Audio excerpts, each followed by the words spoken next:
Welcome back to the Enduring Minds podcast on the Everyday Athlete Podcast Network. I'm one of your hosts, Jason Bahamundi, and I'm being joined by Evan Birch. And what we are going to be doing today is speaking with Joshua Holi about life, man, like simple life, as he has done some amazing things. He's gone through some obstacles and some hard times, and he's come out the other side. And we're going to explore his life and the things that he has gone through. Super interesting person who I met through Chrissy Murphy on Instagram as she was running the Philadelphia Marathon, and Josh is from that area. So I can't wait to get him on the show. But before we do, we are podcast contract obligated to say, subscribe, rate, review, and comment on the Everyday Athlete Podcast Network on all of your podcast platforms, as well as on YouTube, because it does help us with the algorithm. It helps us get great guests like Josh onto this show. And then, in all honesty, I love talking to you people. As you know, I've been already talking for a minute, and I want to hear more from you and get your ideas. So, Evan, welcome back to another episode of Enduring Minds. I am super excited to have Josh on the show. How are you doing today? Yeah, things are good. I know we're doing a marathon of recordings, which is amazing. I love just being in just kind of locked in. I had another podcast I was on yesterday too. That was a local one that was my first in-person podcast. Which there's some stuff I talked about that I've never told anybody, so it was kind of fun. Really? Yeah. Were your hands as sweaty as mine were when we did episode 3 of Enduring Minds 2 years ago? Yeah, it was. It definitely. It took me a while to settle into it, I feel like I'm in the podcast groove this week, so I'm excited to see where it goes today. Yeah, I'm pumped to bring Josh on the show. His story is super interesting. As many of you listeners know, we don't have scripted questions, so it will be super interesting to see where this conversation takes us after we ask him the opening question. So let's not hesitate and let's get this ball rolling. Josh, welcome to Enduring Minds. Thanks for joining us. How are you today? I'm doing great. Thanks for having me, guys. Yeah, I am honored to have you here because, as I mentioned to you in the green room, I found your account through a mutual friend of ours and Chrissy Murphy, and I was just overwhelmed by the positivity, the inclusiveness, and then also the love that you shared for your wife on your feed. And it's just refreshing more than anything else to see that, as opposed to, a scripted series of posts that are, I'm as hard as the hardest, and I'm gonna grind myself into the ground, and all that other stuff that we see that people tend to post on a regular basis. So I'm going to start with what we think is a simple question, but I think it gets into the heart of everything that we do here with Enduring Minds. And so that question is, who is Joshua Holi? I really just define myself as a normal person who has been through some hard times and was fortunate enough to make it out of those times. And now I do my best to show people how to take those steps to get through, tough seasons. Yeah, I mean, this question usually stumps people. You answered it with just like such an affirming answer of just like, I am a normal person. And I think it's such a beautiful way to start off, because it shows me so much about who you are as an individual, that you have gone through everything you've experienced. We're going to get more into it today, but you have figured out who you are. Like, with how short that answer is, that's what I'm getting from it. So who or how have you been able to figure that out for yourself? Like, how did you figure that out? I think it came from learning my limits. I'm a big believer in, how are you going to know what you're capable of unless you know how far you can go? And so that's a big reason why I'm passionate about running, because it puts me in a position to learn about myself. I hate to go cliche right off the bat, but I saw a clip recently with David Goggins. He was training with the UFC fighter Israel Adesanya. And he was explaining this concept to him that said, when he was running a 100-mile race, he gains like 10 years of life experience in that race, because the amount of the amount of trauma that he experiences during those miles. A normal person that doesn't test their limits, it would take them a lifetime to experience that many lows. So that's something that I really get out of running. It helps me learn about who I am, and I try to apply that in other aspects of my life. So I'm constantly searching for where are my limits, which gives me information on who I am. Then once you realize who you are, you begin to get more comfortable with a lot of things, because you understand how you're supposed to react and how you want to. I have so many questions, dude. One of the things I wrote down from your initial statement was one, how easy it came out. Like, again, Evan said it right. Like, most people stump. And then we also see a recency bias. Like, if somebody comes on our show after having just run, they would start with, I'm a runner, and then go into other things. Or maybe they just clean their kids' diapers. They'd be like, I'm a parent, and then whatever else. But yours came out with such ease. And one of the words I wrote down as you were talking was leader. Do you consider yourself a leader? And have you always been a leader?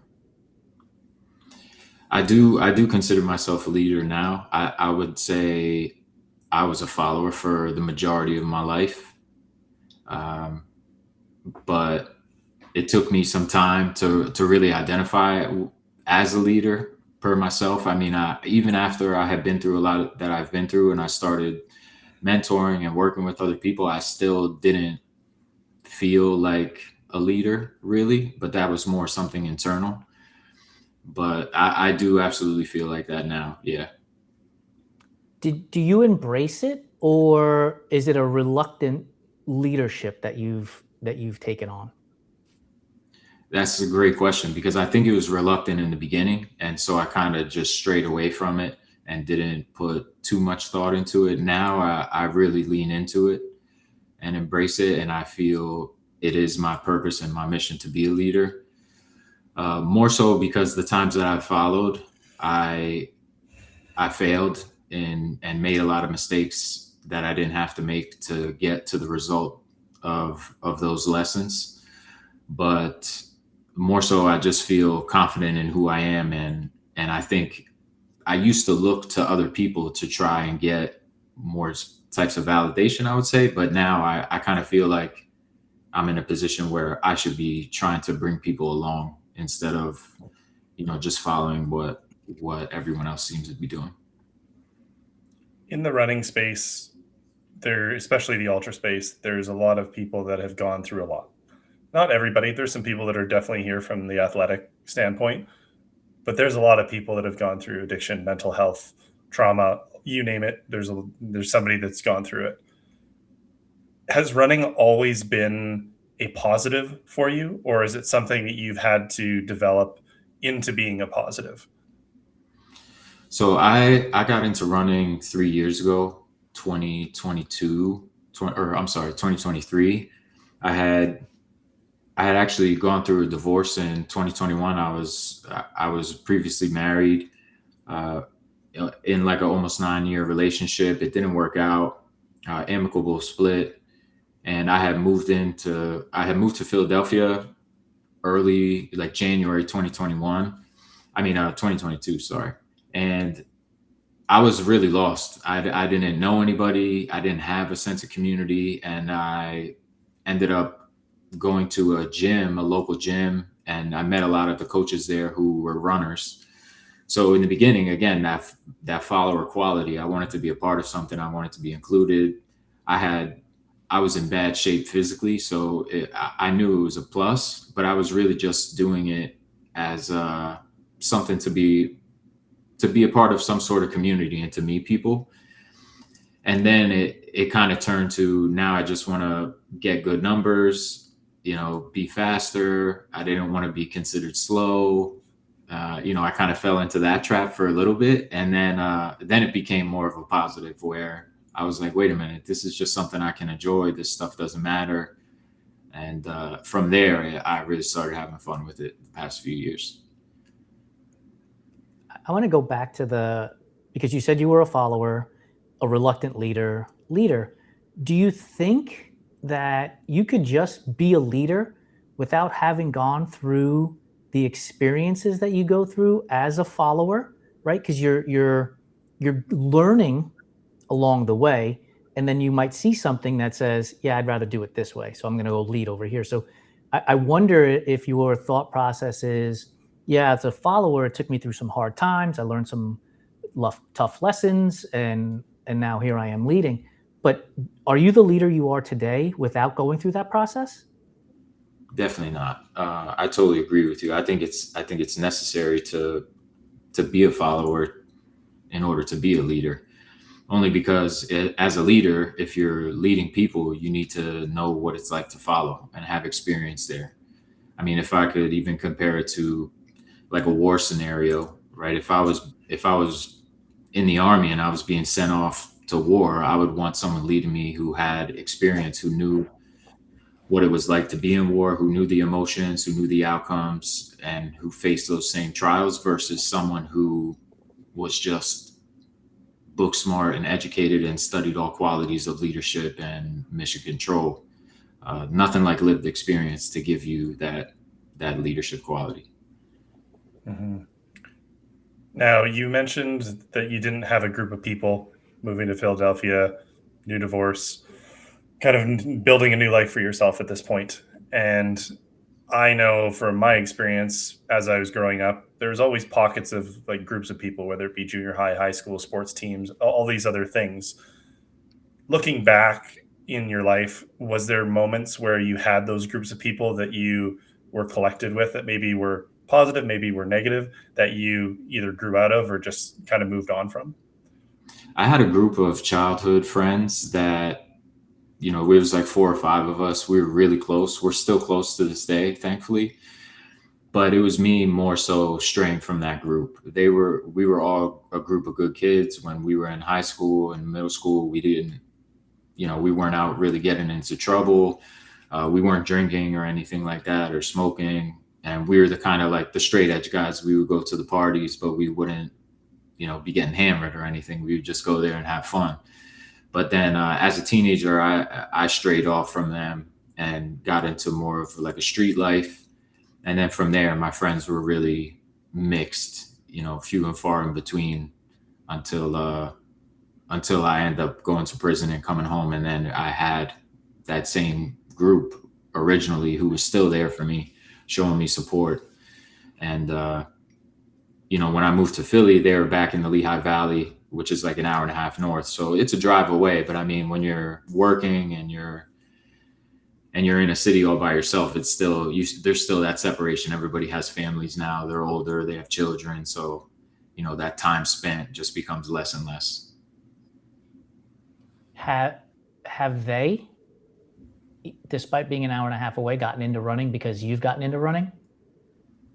One of them has, yeah. My friend Rick, he actually ran his first marathon. It was this year, a few months ago, and I was able to coach him through to his first one. He ran the Bruce City Marathon in Milwaukee. So yeah, it was a really rewarding experience to be able to help him through that because he was a former pro fighter, and he took me into the boxing gym a lot and taught me a lot along the way when I had came home from prison in 2013. So it was cool to kind of, be able to give back to him in that way. I want to follow that up with this question. So you knew what it felt like to have support from Rick. What's the feeling like to turn that around, to turn the table around now and to support him through that process? Like what's the feeling you had, the positive and the negative components to helping somebody get to their first marathon as a coach in a sense for them? In that aspect, it was like an honor for me because I kind of felt like, you've done so much for me. And he would, throughout the block as things were changing and we were, working on his fueling and his program, and I'm checking in with him during the week, adjusting speed work. And he's just like so grateful, like, thank you for doing this. Thank you. Thank you. And I'm like, dude, this is like a drop in the bucket from what I got, from you all these years that you were training me. So, yeah, I was really, really honored to be able to give back to a friend in that way. It was a different kind of like rewarding feeling.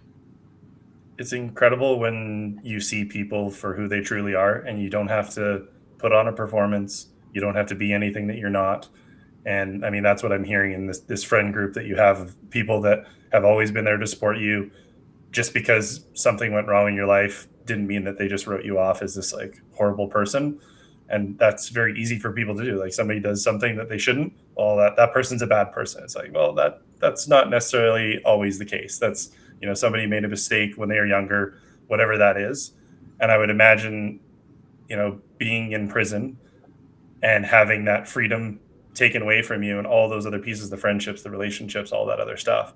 Like how was that mentally, not only like going in, but also coming out and having this kind of experience that not many people have the opportunity to grow from?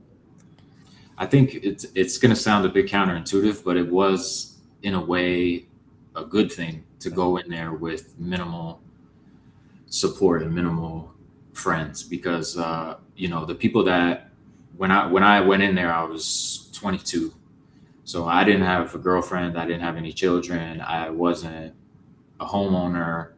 On paper, I was just a regular guy that was, that had got in some trouble. So the stress of the outside world was less for me, knowing that I didn't have like a wife out there or kids out there that I couldn't be there for. I mean, I had family that I was pretty much disconnected with to an extent. So I wasn't around for a few years prior to that even happening. So I think it helped in a way me deal with doing the time. But it was very lonely. But again, it put me in a position to learn about who I actually am, and it gave me the time to really self-explore and figure out who I am and who do I want to be by the time I get out of this place. It's so, look, we watch TV, we watch movies, and they what is happening here? They quasi glamorize prison in that sense, right? And I don't think you'll ever really know anything until you're actually there. I'm wondering how you pass the time in there from this perspective, because I want to keep going back to this follower leader. Like, you're going into prison, presumably you don't know anybody in there, and you've got to try to figure out everything that's happening in there so that you can get through the sentence and get out. And so how do you figure out like community in this sense, right? Because there are people in there and there are communities in there, and there are going to be other human beings talking, hanging out, doing whatever they got to do. And so how are you figuring this out? Because this is what I'm trying to get to, is how the follower becomes a leader. And so like you're in prison, presumably, again, like I said, without having known anybody in there, and trying to figure out, where do I fit in this space? Yeah. So I by the time I had went there, so when I got apprehended, this was January of 2008. So I was a fugitive for 13 months prior to getting caught for my crime. And I was in a different headspace then. I was very hard-headed, violent, and I guess I would think about things in an aloof manner, if I'm describing that correctly, where it's like I just acted out. I didn't really put too much thought into how other people were feeling about what I was doing. And I had already convinced myself, basically what you just said there about how, like, who am I going to connect with? How's there going to be community? The message I had already etched in my mind is that there is nobody there, and there's not going to be anybody there, and you're going to do this alone. It was very important to me that I didn't fall into like a worse place going in there in terms of, joining a gang or getting into trouble. So my thought process was, you made a decision, you have to live with this decision. I've been, a fugitive for the past 13 months. So I knew what was ahead, and I knew what was inevitable. So my thought process was, get in there and just try and get in the best shape you can to basically protect yourself. I served 5 years, so I knew I had, there's going to be plenty of times where I could be in a position to get hurt. So I wanted to make sure that I was ready for that. And that was like my primary concern, was my safety. Yeah. I mean, the phrase that I use a lot is, we're a collection of our choices, not a result of our circumstance. Because as you've been saying, like, they were all choices that you made, maybe not from the best headspace in all accounts. However, like, all those choices eventually pile up and lead to, what's happening in our life. It's not, circumstance didn't, make you do what you did. It's something that you chose, actively chose. Now, how do you, where do I go with this one? How do you move on from those poor choices to now making those better choices as you're growing, as you're getting fitter in prison, and preparing yourself to, that you're going to come out and you're going to have a new life. You're going to be starting a new life. You're going to be starting from zero. Describe what that feeling not only like feels in your body, but also like, what are you thinking when you're coming out?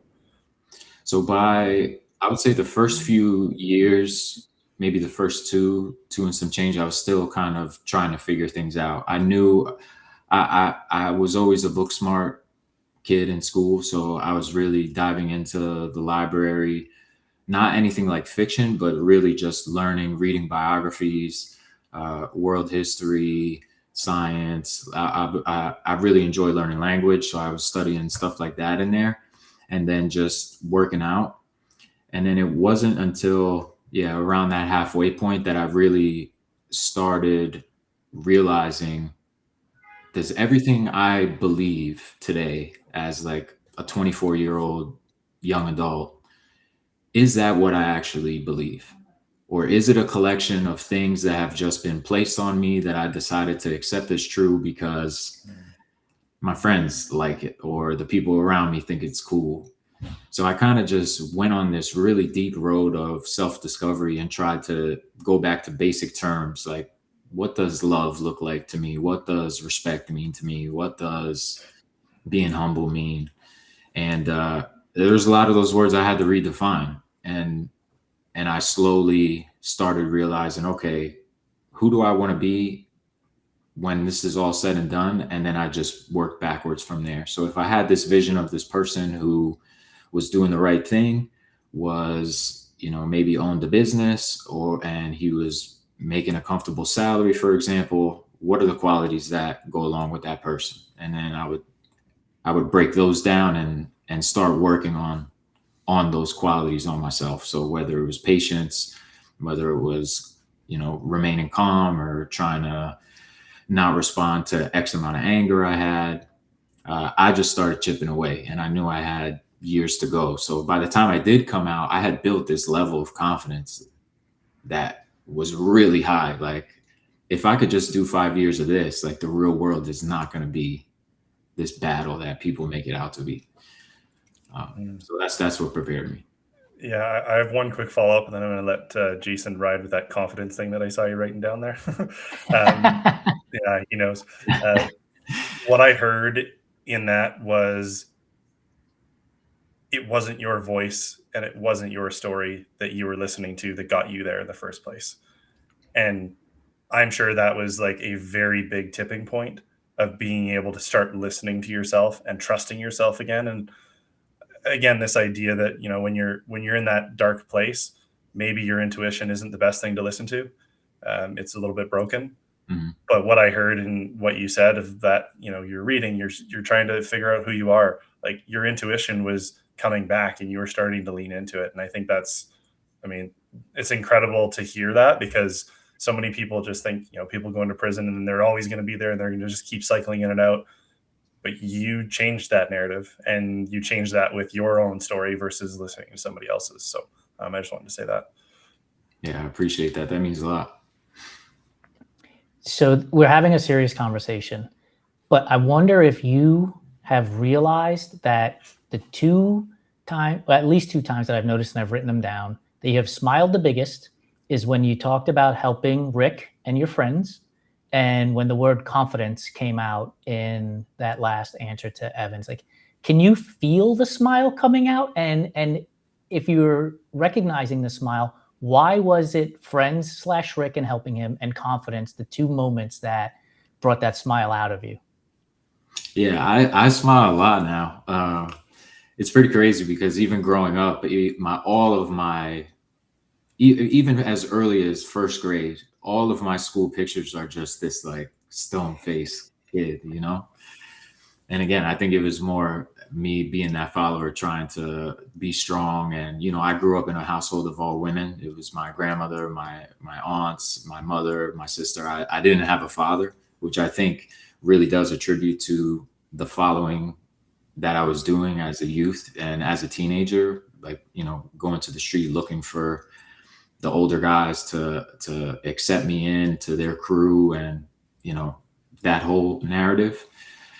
But yeah, I get a lot out of being able to help people in some way, because I think deep down I do feel like I took a lot away from people, during that period of time. So, there's a small piece of me that feels like I want to balance things out, but the majority of me understands and forgives myself for that, and understands that it's not about, give and take. And I'm not just giving so I can make up for something that I did previous. This is just something that I feel moved and purposeful to do.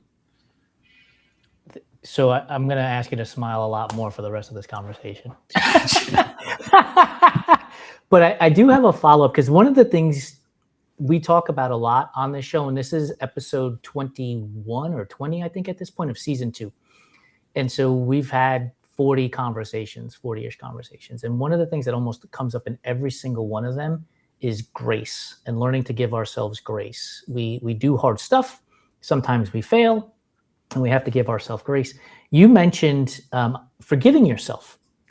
How hard or easy was it to forgive yourself for that period of time where you were a follower and it got yourself into trouble, to say that was a moment and it happened and it is what it is? I have to forgive myself so that I can move forward. Was that an easy thing to do, or was that a hard thing to do for you? Very difficult, I would say. It took me a really long time. And I think one of the reasons why for me it took longer was because I kind of felt like everybody else was forgiving me before I forgave myself. And from my perspective, they didn't really know the extent of what they were forgiving. It was almost like, for example, obviously there's multiple sides to every story. When it came to my story and I went to prison, I was protecting my family. And a lot of people had that perspective as well. So when I went to prison, a lot of people were not mad about it in that sense. They were like, look, anybody would have did what you've done. Anybody would have did that for their family. Or so they didn't look at me like I did anything wrong. And in my eyes over time, I was like, no, what I did was wrong though. And you're over here saying it's okay. So the forgiveness that you're giving me doesn't help me forgive myself anymore, because I know the extent of what I've done. And I feel like I have a better understanding of that. So it was more over time that I was on that self-discovery road that I realized, even what you had said earlier, Evan, it's like you're not going to tie one particular thing to your identity. And that's where I was like, look, this was a moment in time. I made a big mistake, no doubt. And I acknowledge that. But at some point, I have to move forward from it. I've been accountable for it. I've apologized for it. I've paid the debts that I could for it. Even the victim, we apologized to each other for the situation. We ran into each other, while I was on state parole after I came home, and had a short talk. Not like we're friends or anything, but I mean, we've made peace in that aspect. And so it was kind of just like, look, I can't let this thing drag me down anymore. And I got comfortable with being okay with that. And now it's like, I really feel healed from everything. And I think it was necessary for me to be healed in order to continue the mission that I was on. It was your story that you had to live with. It was very easy for other people to say you should forgive yourself, but they didn't have to live with the consequences of what happened. And I think that's that's the flip side of it, is like, yes, there's that grace that they're giving you, but they also don't have to sit with it. And I think that's a really that's a tough place to be in. So I have one quick question before I go into my bigger question. Did you have to learn how to feel again, or was it instinctual? Did it happen easy? It's a great question. So I guess one thing that I could say that also caused me to go on that road of self-discovery was the violence that happens up there. You begin to just become unaffected by it. And I noticed that, people were getting stabbed up, in, let's say, in the yard, and I'd come back from the yard like, are y'all going in lunch or what's going on? It wasn't like a thing. And it's not something I was proud of, but something in my own time that I was like, this is not a good thing that's happening to me. Like, I'm becoming something, even though I'm on this road trying to change. So instead of really me saying to feel again, I think what I really did was just adjust the scale of, I had this desensitized feeling of when I see these certain things. I had compassion, I had emotion, but it was just dormant. I just had like pressed it down. And I think I just have adjusted now because, unfortunate things happen out here. Sometimes I see something or I see something on my phone and I don't react. That piece comes up a little bit and I don't feel anything. And I think it was more of just an adjustment of what emotions I let to the front of the line. I do a visualization and I talk about a lot. I call it feelings in the queue. It was something that would help me manage my emotions, where I really just picture myself. There's a visualization I do. It's myself in a line just over and over, like clones of myself. Each person represents an emotion. And the people who are in the front of that line are the emotions I feel is strongest. So when I feel normal, I have like, calm, strength, focus, driven. I could see those guys in the front. And then people like fear, doubt, anger are in the back. And then when I have those feelings of fear and doubt physically in my mind, I could see those people just like making their way to the front. But I know it's only a matter of time before that line revolves and those people get pulled back. And so that's something I think of often when it comes to feeling certain ways about things. I love visualization stuff in that way. So it's like, I'm picturing it now for myself. I'm like, man, I'm going to tell my kids that one. Awesome. It's such a simple one. I think that's the thing that makes it so beautiful, is it's just simple. But the one piece I wanted to touch on with the feeling aspect, and my only parallel is with the job that I did for 20 years in emergency services, was answering 911 calls, dispatching like air ambulance helicopters. Like I had to hear like some bad stuff. So you witness bad stuff. I had to like hear it and not know what happened afterwards. So for me, it was, I had to teach myself how not to feel in order to survive and do the job. Now I would imagine in prison, you had to like tone that feeling down a little bit, because if you showed any feeling, that would show weakness and that would show vulnerability to people that could potentially hurt you. So it's the safety aspect. Your body's trying to keep you safe by not necessarily like, it's down there, but you can't show it. And that's like, suppressing emotions is usually how, health things come up, medical situations come up in your body. Your body knows those things. So maybe tell me if I'm wrong, but that's how I pictured it when you were telling that story. Exactly the same. Yeah. Like even you saying that, that almost gives me chills to think like, in a way that to me is almost worse. Mm-hmm. When people are calling for an emergency and you just have to hear, but you have no way of knowing even like the result. That's hard not to take home with you. Yeah, absolutely. But I'm gonna let Jason go with the next one here. You talked about following yourself, and I drew an arrow because earlier you said that you would read biographies. And so I want to know what biographies impacted you more than others to lead you to being able to follow yourself and kind of gave you that inspiration, motivation, example for you to become who you are today. Man, I hate to go cliche. It wasn't an actual biography, but I read, so there's a classic list of books that people read in prison. A lot of them are like Robert Greene books, The Art of War, 33, not Art of War, the 33 Strategies of War, the 48 Laws of Power, Art of Seduction. In the beginning, I was reading a lot of books like that. And then it turned into really like, I was studying mathematics. The biographies didn't move me too much. It was more to pass the time, but it was like on, the old characters, Caesar, Alexander the Great, Machiavelli.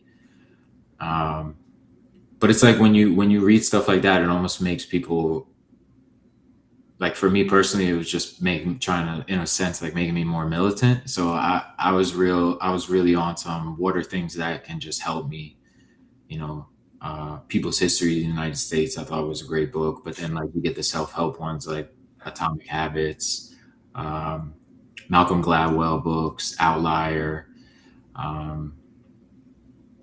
Stories like that. It wasn't so much the material that really sparked the change, more so me in my own mind, just seeing the things that were happening and understanding like this cannot be the rest of my life. There was people, for example, I think I've told this story before. I went to solitary confinement while I was upstate.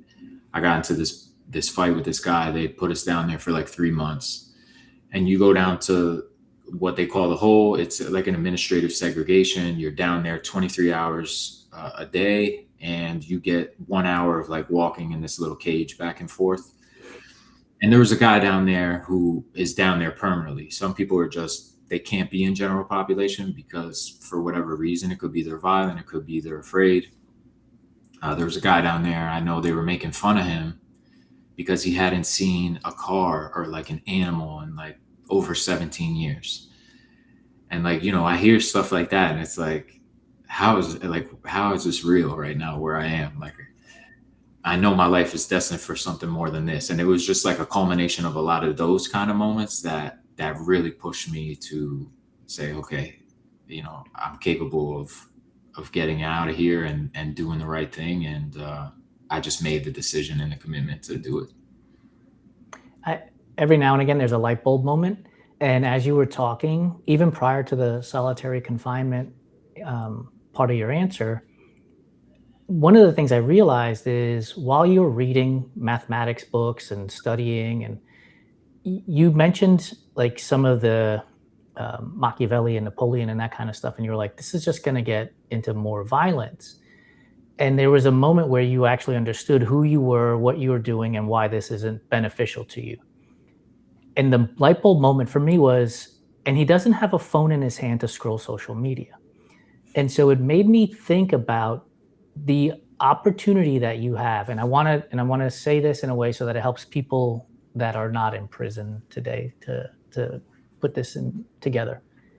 The ability to connect with yourself in that moment to get you to say, this isn't for me, and this is for me, has to be so powerful, because today we could pick this up in any moment and start scrolling things and be influenced by what's in our hand.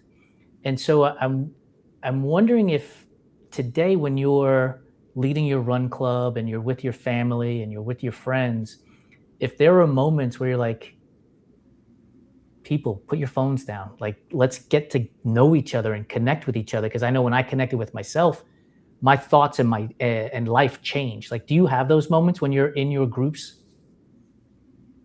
Yeah, I do. A lot of my friends, the circle that I talked about, they're not.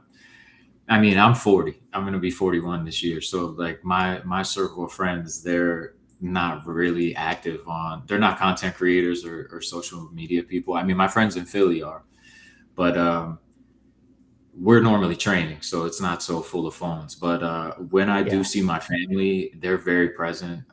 A lot of my family is older, my aunts and all of them. So I do have some moments like that. Even my fiance and I, we have certain times where we say, hey, like, let's go out to eat. Let's leave our phones in the car, or, let's watch this movie and let's say we're not going to do phones, or we'll do like a Bible study activity or something and say we won't phone it. we really try to just regulate that, but yeah, it's hard. We even I'm guilty sometimes. I'm down in the phone a lot as well. Yeah, But I do know like that moment when you're not on your phone, like you can connect with yourself deeper because I do it with myself too. Like we create content, we got podcasts and all this stuff happening. And there will be nights where I'll say, you know what, I'm going to leave my phone in our office and I'm going to be present because otherwise 2, 3, 4 hours goes by and I have no idea what was on the TV. I have no idea what my wife said. And it's because you're distracted by something else. And I want to get connected. I want to be connected. And being on the phone is not connection. It's not the same as the as the kids say, IRL connections. Yeah, it's a totally different world now, which is I'm so thankful to have grown up in a generation where we didn't have it. Where it was like, it sounds so old, but it's like we would go outside, the street lights come on, we would go home. Like we're out hanging out, skateboarding and riding bikes. Like there was no, these kids now, it's just few and far in between. Everybody's on devices and doing their thing. So I was thankful I had that time to really just, get that kind of childhood and then be brought into it at a later date. Yeah, I'm 40 as well. You wouldn't know, but I'm 40 as well. And I completely agree with that. I mean, there was times that your parents would be like, get outside, don't come back till dinner. Or, go and hang out at the swimming pool for the whole day. End up at 7-Eleven for the third time that day. And why? Who knows? Like you just go out and you came back. I heard a joke that it's just so your parents had time to fight. I heard that joke. But it's like, yeah, it's like, can I get back in the house that I'm supposed to be living in? Thank you. As a comedian, I think that I heard that from. It's hilarious. I want to touch on this idea of uncertainty, this discomfort and uncertainty. You lived it in a different experience, and now you've chosen this uncomfortable space and the uncertainty in the running world of pushing the distances. And Jason and I can relate to this in such a big way. I was running away for many years when I first got into ultra running, and now I'm running from like a very self-love, joy, compassion for myself, and really embracing that. So what is it about running for you? And maybe just give us a little bit of kind of trajectory of like how you got into it, where you are now, and then maybe we'll see where it goes from there. Yeah, I don't feel like I was running away from anything at any point in my running journey. I think I was, like I mentioned in the beginning, I was running toward trying to be included into something in the beginning. And I really started out, my goal was just to run a half marathon. There was a bunch of people doing it at my gym, so I had signed up. It was Philly Half 2023. I think I finished like a 2:09 or something like that. And then right away I got pulled into the numbers. So I was like, all right, I got to go sub 2. And then did that at Love Run a few months later. And then I decided, okay, I think a full would be a great idea, like to become that part of the 1%. It was just something I wanted to do that was different. And I had linked up with one of my friends, Joe Rinaldi. He has a community called Project Endure, and he signed up for a 24-hour stair run at the Art Museum steps in Philly. There was a nonprofit event happening there for a nonprofit, Legacy of Hope. They raised money for cancer patients in Philadelphia. And I heard they're running the steps for 24 hours, and I was like, that is insanity. But it's for a great cause. And I've lost several members of my family to cancer. So I was in mid-training for my first full.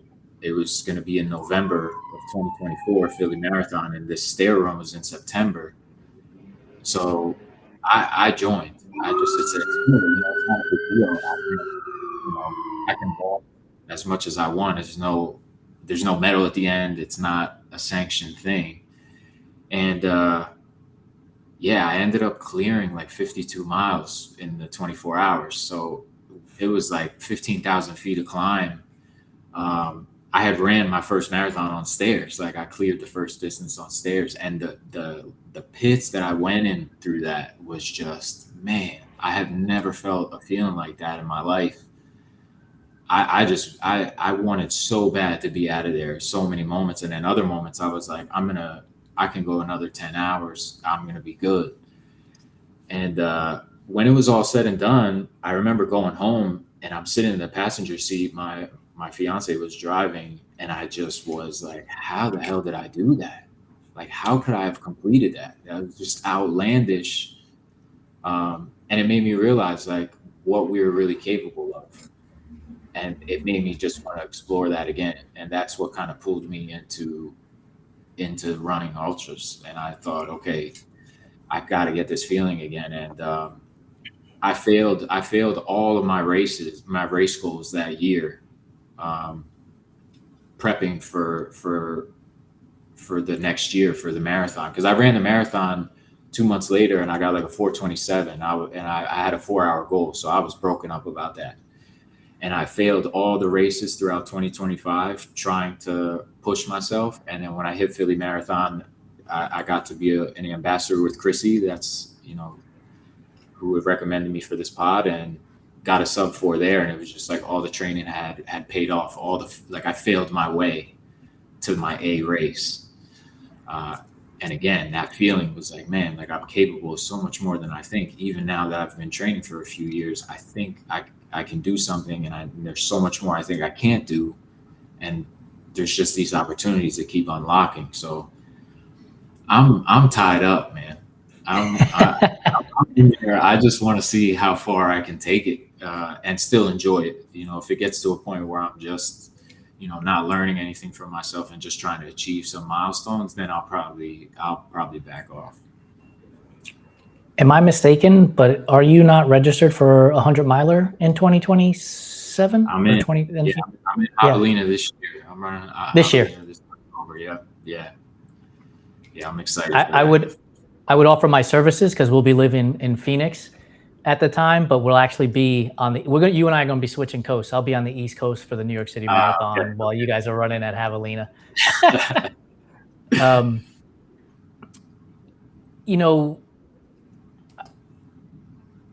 I'll preface it with this story. So at one time I was racing the US Open Olympic triathlon in Rockwall, Texas. And I had just finished an Ironman, and I swam, got in the water, and I panic attacked. Everything like always happens, because I'm just an anxious swimmer, and I get to the first kayak and I hang on. And I'm talking to the volunteer, and she is fantastic. You can do this. Don't worry about it. Take your time, all the good stuff. And finally, I just said to myself, you're a fucking Ironman. You can swim 0.8 miles. You've done harder, right? And so I went and I swam. And so I wonder, like, as you're going through running, because running has its ups and downs, do you reflect on the hard times, like going to prison, having your freedom stripped from you, and saying to yourself, this is hard, but I've done harder? Like, does that come into play for you as well while you're running? All the time. I like channel different parts of myself that, lie dormant today. I think about that a lot, to be honest. So normally during my training, it's not really a big thought in my mind, but when it's time to compete, and when I'm at moments that I want to give up, I always think about, dude, you did 5 years up there. Like, there was times people were trying to kill you, and you made it out all right. You think you're not going to make it out of a training run? Like, I channel those people all the time. A big thing with running, we have a phrase we use called "wolves out early," which is really just a phrase that we use where I was called by like the Spanish people when I was in prison. They used to call me El Lobo Solitario, which meant like the lone wolf, because I was a guy that was always by myself. But I really aligned with the animal because it's like a misunderstood animal. They don't attack for the hell of it. They do it to survive. They respect their elders in the packs. They're strategic thinkers. They're compassionate animals. They're just misunderstood. And so like I really, related to that animal.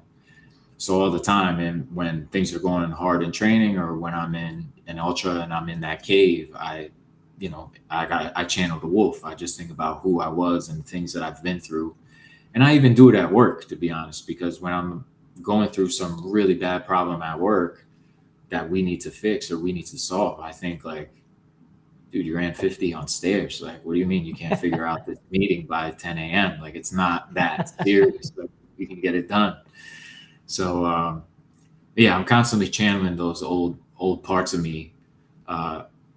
And I do it in a safe way because it plays to a benefit. That when I channel them, they don't hurt anybody. They're not, doing anything wrong. So I keep them dormant until it's time to bring the dog out. The wolf reminds me of Kobe Bryant saying that he has that alter ego. He's the Black Mamba when he's on the court, but when he's off the court, he's Kobe Bryant. And I think like that's what I hear in it. And I've heard a few people talk about this in the sense of the running space of like, what is your alter ego while you're running? Like you can still be the same person, but you can also like channel something really deep and really go into it. And that's what I'm hearing what you're saying with that. Yeah. And this idea when you've said training a few times, and I think I've told Jason this a couple times, I hate the word training. I hate it because to me, training has a set endpoint. I'm training for the Philadelphia Marathon. Okay, well, what comes after that? Like, what is it after it? So to me, it's like the word process. I don't really like the word journey either, but to me, process is the piece of the puzzle. One of my athletes asked me and said the other day, like, I finish my races and then I just kind of drop off my plan and I don't really have the motivation. I'm like, that's because you're looking for motivation. Like motivation isn't going to find you. Like you have to like cultivate it. And I said, you're not done until you say, Evan, I'm done coaching with you. Until then, this is the process and the journey that you're on. Nice. The races slot into that as like things we're working towards. And we can put stuff on there 3 years away. If we don't get to it, that's fine. But let's like dig in and focus on that process piece. So for you, training versus process, like I'm curious what your take is on that in that space. I definitely like to have something on the schedule as of now. But I kind of look at myself. This may be a weird perspective, but I still look at myself as like pretty new to the space. So in a way, I kind of just feel like I'm checking some boxes before I can get to what I really want to do. I mean, I really want to do all the races I do, but I don't really look, to be honest, I'm not looking too far ahead with running. I'm having fun with it. I definitely want to continue to push myself, but I think I'm doing it more for, I'm a big believer in, I don't need motivation. I mean, I don't have it a lot. I love the whole motivation versus discipline. Discipline supersedes that. But for me, I just kind of feel like it's ingrained. I don't think I'll ever stop with your definition of process. Even if I don't have something on the schedule, I'm still going to be looking to improve, to get better. But I just kind of feel like I don't know. It's just there. That's a part of me now. And I think it's a necessary piece for me to continue to lead, to continue to just raise my standard and become a better version of myself. I think now that I'm saying this out loud, I think one of the things I am afraid of is not living up to my potential. So I almost feel like this is my duty. Like I have a calling now. I feel very much like I have a calling, and now I'm just in that calling, and this is just part of my life now, is to continue to just press forward and give back where I can, because the more I press forward, the more leverage, the more opportunity I have to reach more people. So it's all just contributing to the mission for me. We're going to be bumping up on time here real quick. And I was hoping that within our conversation, I would get a glimpse into why on Instagram you go by November, KNOW_Vember. And I haven't gotten that. So can you enlighten us as to the meaning behind it? Yeah, I was born November 13th, which, often falls on every 7 years, it falls on Friday the 13th. So people think that's like a bad luck. But 13 has always been like a good number for me. And I use KNOW as November because kind of my response to the last question, I just feel like I'm on this quest of every month to me is a month to learn, is a month to gain knowledge, is a month to, start something or improve on something in some way.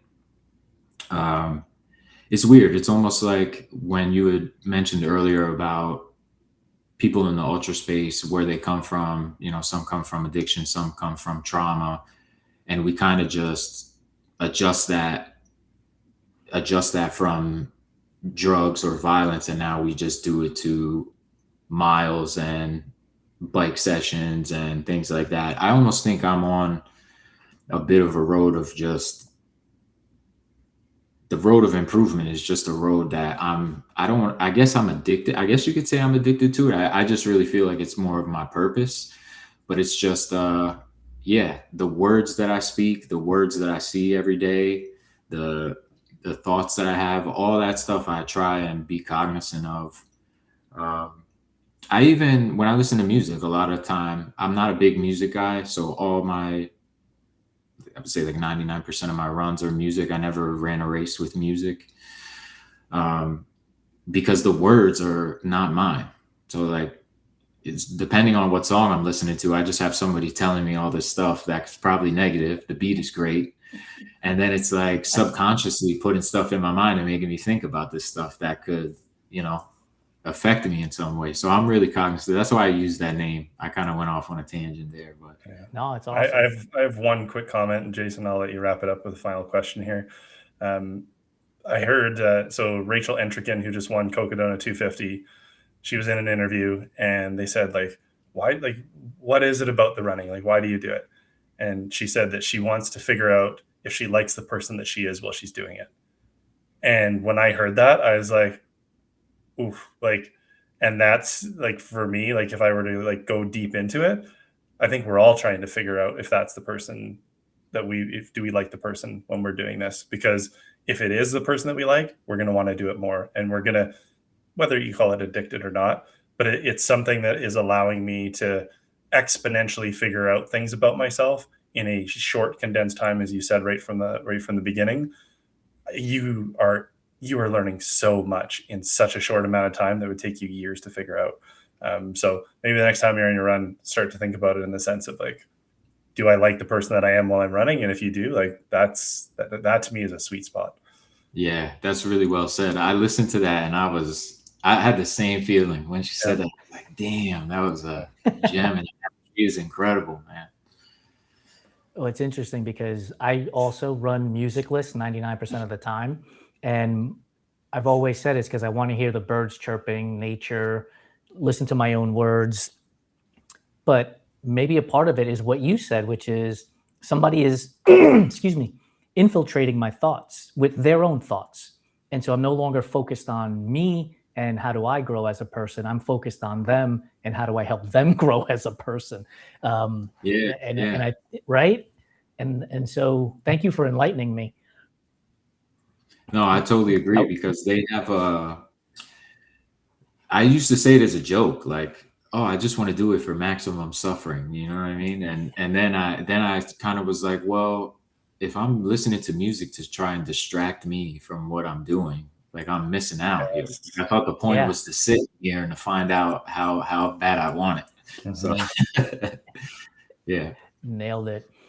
I'm going to ask the question, but one of the things I want to mention before I ask my question is we talked about it in the green space. The three of us are in love with our significant others. We talk about our significant others in a way that a lot of men don't. And my comment to you, Josh, is thank you. When I see your posts with your fiance and you're celebrating her and you put them in the stories and you're celebrating her, to me, that is a great example of being a leader and telling men in this oftentimes toxic masculinity space that it's okay to love your significant other. It's okay to applaud them and celebrate their victories and be there for them. And so I want to thank you for that. And maybe we'll get you back on the show to talk about why it's important for you to celebrate your fiance. But I know we have to get going. So I just wanted to say that. And then the question that we always end, and I'm going to give you my variation of it, is you've got to talk with Evan and I for about an hour now. You've presumably learned something about yourself within this 60 minutes. What are you going to take from this conversation into life going forward? That I'm on the right track. Definitely. I think this was like a really constructive conversation. It kind of just reaffirms a lot of what I'm doing. And I think a lot of the stuff you guys are doing, I hope to do one day as well. So yeah, I think I'm taking away that I'm on the right track, and that's enough for me. That's a lot for me, just to know I'm in the right direction with the things I have going on. There isn't much better in the world than having a confidence marker when you're at Javelina and you're running your 100-miler on the trails, and you find that confidence marker to know that you're on the right path. There's nothing more rewarding in that moment, because there'll be times I've been out there with my headlamp and like, where am I? And if this podcast is your confidence marker to let you know that you're on the right path, then I think we've done something good here today for ourselves too. Yeah, I appreciate you guys. Josh, thanks for joining us. I really appreciate you. We'll put your Instagram handle in the show notes. It's at KNOW_Vember for those of you who want to connect with Josh. And I highly encourage you to do so. It's uber uplifting. I will never forget the comment that you posted one time that don't mistake kindness for weakness. I loved it. I commented on it because it's the truth. You are a kind person, but you are definitely not a weak person. So keep doing what you're doing, brother. Appreciate you. You as well, man. Thank you guys very much. Thanks so much, Josh. That was a great conversation, Evan. I'm going to ask you a similar question that I asked Josh, which is, what are you taking from this conversation that you can apply to your life going forward?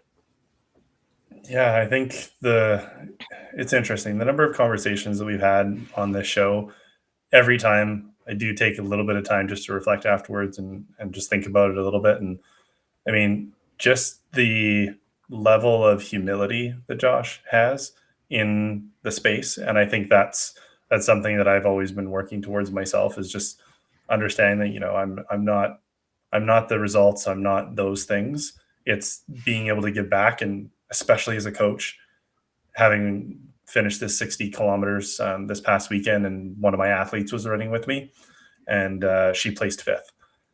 And I was so over the moon proud of what she accomplished, knowing how much work she's put in.